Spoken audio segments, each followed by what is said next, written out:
இன்றே டவுன்லோட் செய்து உங்கள் ஃபேவரட் ஷோக்களை என்ஜாய் பண்ணுங்க.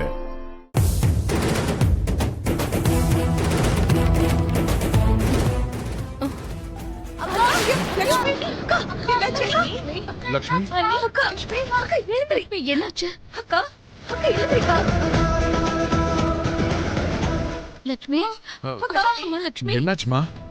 காலையில இருந்து சாப்பிடாம இருக்கல்ல, அதனாலதான் மயக்க வந்து விழுந்திருக்கா. யாராவது போய் தண்ணி எடுத்துட்டு வாங்க. இதோ போறோம் பாட்டி. டேய் விவேக், இருடா. இந்த நேரத்துல நம்ம தண்ணி கொடுத்தோம்னா காலையில இருந்து இருந்த விரதத்தோட பலன் மொத்தமா வீணா போயிடும். மித்ரா வரட்டாருங்க. மித்ரா, லக்ஷ்மி முகத்துல தண்ணி தெளிப்பா. இந்தா தண்ணி தெளிடா.